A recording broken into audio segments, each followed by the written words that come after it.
Thank you very much. Labdien, dargie kolēģi.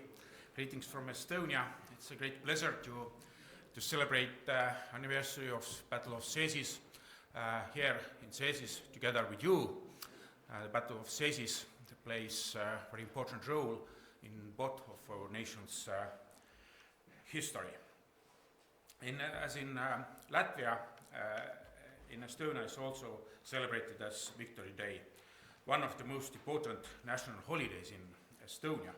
The Battle of Cēsis has been one of the bases of Estonian national self-consciousness. The tradition of Victory Day holds even more meaning as it coincides with making of the Midsummer Fire, St. John's Fire, a day before St. John's Day. But to be honest, it's somehow weird that Estonian Victory Day we do not celebrate the shattering blows dealt and eventual victory over Soviet Russia and the Red Army, but rather defeating the Landeswehr in Latvia on foreign territory in the city of Cēsus, Võnnu. For the background, I will show a short video about Landeswehr War from Estonian perspective. It's not official narrative, but very common narrative, how we teach it at schools. A new danger was emerging from the south. The German forces operating in Latvia had deposed the Latvian nationalist government and set up a puppet government consisting of the local Baltic German nobility. Estonia continued to support the previous Latvian government. Many Latvian units loyal to the nationalist government were already serving under Estonian command. Estonian and German forces met near the Latvian town of Cēsis. The German forces consisted of Baltic Landeswehr, a unit of Latvian Baltic Germans, and the Iron Division, consisting of volunteers from Germany. They were well equipped, but Estonians had the numbers and very high morale. This conflict was seen by many Estonian soldiers as the high point of the centuries-long power struggle between the local Baltic German landowners and Estonians, and they were eager to take part in the fight. The Germans attacked a Latvian nationalist unit and pushed it out of the town. After the initial clashes, the military missions of the Entente countries attempted to broker a peace between Estonians and Germans, but the talks failed. On July 19th, the Germans continued the offensive and the Baltic Landeswehr broke through the Estonian lines. However, the advance of the Iron Division was repelled and then the Estonians counterattacked at Cēsis. The German forces went into full retreat. Their attempt to regroup at Kauju River was thwarted, and only on the entrenched positions before Riga did they manage to stop the Estonian advance. However, the arrival of Estonian fleet in the mouth of Daugava River threatened to cut off the Germans' path of retreat. Under the pressure of the military missions of the Entente countries, they were forced to sign an armistice and abandon their positions. The nationalist government in Latvia was restored and continued to be allied with Estonia until the end of the war. Meanwhile, the Red Army had gathered a strong force and began pushing the Northern Corps troops back along the whole front. A new danger. Well, as it was said in this video, in the Estonian People's Army, the breakout of the Landeswehr War, especially the victory in Võnnu on the 23rd of June, caused a strong will to fight. In destroying the German forces, the Estonians saw a symbol that represented permanently freeing themselves from German rule and payback for centuries of injustice, revenge. Even commander of Estonian People's Army, Laidoner, used this argument to motivate soldiers. Quote, "Do not forget that Baltic parents are our enemies by blood. We must defend ourselves against with force." And if in case of the Eastern Front, Estonian commander talked pragmatically about protecting the border, and they saw the conflict with the Landeswehr as an existential question. War against Baltic Landeswehr was really popular among people. Estonians fought the war of freedom against Soviet Russia because it was just necessary, but Estonians fought against the Baltic German Landeswehr because really wanted to fight. War was popular even among well-educated people. For example, Estonian poets were inspired by war enthusiasm and wrote bloodthirsty poems. Some words about this photo. It's taken 105 years ago, approximately a kilometer or even less from there, in the Cēsis railway station, and the Estonian soldiers, as you see, acting how to hang Baltic Baron. So it describes the moods in the Estonian army. And just an example from Estonian poet August Talle. The translation is made by me. It's not poetical translation, but it gives an impression of the moods in Estonia. It is time to throw Estonian soft hurt to the ground. Let him be strong like the steel Silesios. No mercy, everybody must be shut down, killed, who is from the ranks of the barons' hirelings. There is enough rope and trees from the gallows that the 1,000-headed baron could be hanged.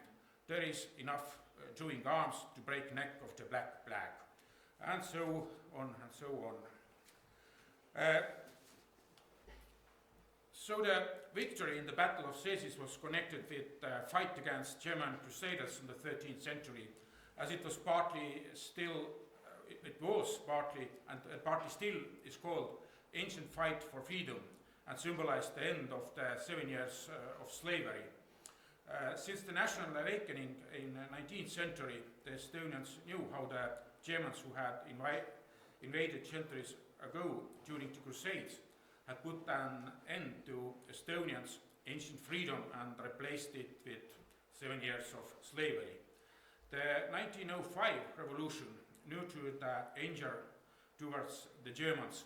Estonians connected the repression of the revolution by Russian punishment squads to the complaints and agitation from German barons. Tensions were also sharpened by the World War that had just ended, where Estonians stood face to face with Germans, and the German occupation in 1918, during which the German nobility completely disregarded Estonians' interests. Therefore, hatred towards Germans, no matter whether they were national Germans or Baltic Germans, was very widespread and very deep-seated. But as many Estonian historians say now, from the military point of view, the war with Baltic Landeswehr was nonsense, as Baltic Landeswehr and Estonian People's Army had common enemy. The Red Army, then the People's Army and Landeswehr could have theoretically even become allies. This was how representatives of Western countries operating in the Baltic countries saw it as well. They didn't know the historical conflicts that had developed between Estonians and Germans before. Estonian historian from Tartu University, Ago Pajur, has written, in retrospect, the Landeswehr War was historically insignificant, politically regrettable, and militarily harmful incident between two forces who were both involved in the international struggle against communism. A war against the Bolsheviks, who had seized power in Russia, would have required joining all forces instead of infighting, which led to the human casualties, wasted valuable resources through large material requirements, and drew attention away from the main enemy, the Red Army. It can be said then that avoiding the conflict would have made it possible to unite Estonian, Latvian and German forces in a common front, liberate eastern Latvian territory, and push the military activity further away from the borders of Estonia and Latvia. In this time, for example, the Estonian Prime Minister and War Minister Konstantin Päts was against the Landeswehr War. In his anti-war speech in the Constituent Assembly was interrupted by shouts of "You are Estonian Niidra," comparing him, of course, with Andres Niidra. But some words about this photo also.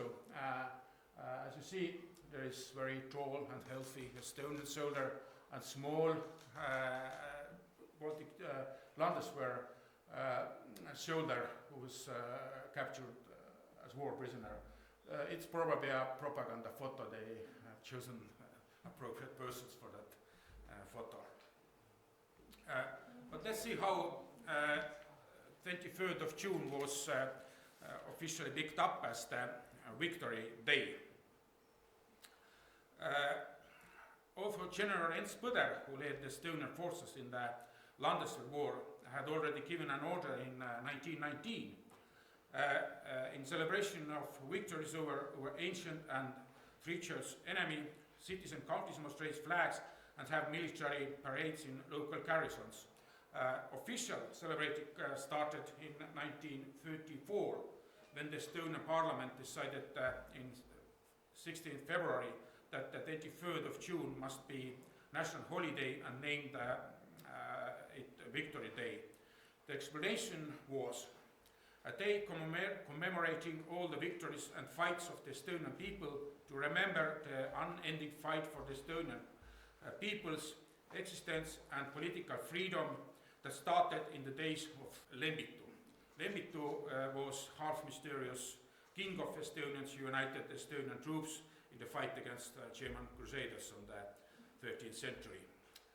As you see, it's already very mythological then. But also was mentioned that good weather was an important argument in the discussions in Parliament. As well, it fit the cycle of agriculture work. Sowing time was over and the hay time was just starting. And it was also said that it's important that the new holiday didn't devolve into a holiday of loitering and drinking. Since 1934, it was celebrated officially in Estonia as Victory Day.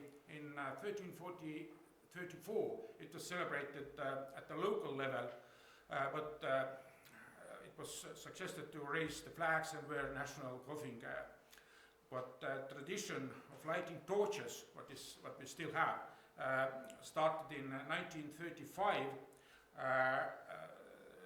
The fire lit by the president or state elder was carried out to the county centers, from there to the villages, that it was possible to light almost every St. John's fire from this victory fire. The organizer of the events was the Defense League, and even for Konstantin Päts, when he was Prime Minister and War Minister during the War of Independence, was against the Landeswehr War in 1919. He was known as the state elder and later president at the forefront of celebrating Victory Day and giving speeches how important this victory was in Estonian history. In 1938 was a bigger parade in Tallinn, and of course during the first Soviet occupation there was no celebrating of Victory Day, but what is controversial, that Victory Day was allowed to celebrate during German occupation. I will quote Hjalmar Mäe, head of the Estonian self-administration, his speech 1934 on the Victory Day. Until 1940, Victory Day was not only a historically local history. Victory Day, as we know, it was only a few years old. But on that day, it was ancient, the Estonians' most important holiday, tied to the centuries-old traditions, thoughts and fishes. Centuries before, it was given the name of St. John's Day. On Victory Day, people celebrated the solstice. The Estonian people had a deep connection with nature in all expressions of their life, in their poetry, in their joy, in their customs, and in their actions. It is because of this day the Estonian people developed into a vibrant people who never lose their vitality or weight in the future. As you see, there is no word about Battle of Cēsis, no word about Landeswehr War, or no word about fight against German Crusaders in the 13th century or fight against Baltic Germans at all. We all understand why, but still it was allowed to celebrate. Celebration during Soviet occupation, of course, there was no official celebration, but still it was possible to light midsummer fire and think that it's also a victory fire, and for many people it was certainly victory fire as well. And sometimes, as on the 24th of February, Independence Day, people raised national flags on the factory chimneys and other places, and of course they were taken away, but still this celebration of Victory Day lived somehow during the Soviet occupation as well. Celebration of the Victory Day since 1991. Actually, I see my colleague from Minister of Foreign Affairs, from Estonian Minister of Foreign Affairs, Mr. Jüri Trei, who was actually there with the President Lennart Meri, where they started to celebrate this Victory Day in 1992, first time in re-established Republic of Estonia. And President Lennart Meri initiated organizing Defense League parades every year in a different Estonian city. For example, this year our parade is in Narva, and last year was in Viljandi, the year before that in Kuressaare. So the parade is rotating all over Estonia all the time. And we had the same tradition of Fire of Victory, that Fire of Victory is carried to each county from the parade to every village and to almost every fire. Parade also displays of military technique, and as well our Estonian-based allies are also present there as well. Estonian War Museum is also always present there with our pop-up exhibitions. And last but not least, the famous bridge, Rauno River Bridge, very symbolic. It's two photos taken at just one, the left, right photo is taken just 100 years later when Estonian replica armor train reached to Cēsis to celebrate 100th anniversary of Battle of Cēsis. By the way, this train is now part of the Estonian War Museum exhibition. Conclusions. As you saw, this Victory Day holds much more meanings than just victory in the Battle of Cēsis, and it represents the achievement of national unity in the June of 1919, and it is an important milestone on the journey becoming a state nation. And the tradition of Victory Day is connected with Midsummer Fire and St. John's Day. That is important, that it made possible to keep the Victory Day alive during the Soviet occupation. Thank you very much for your attention.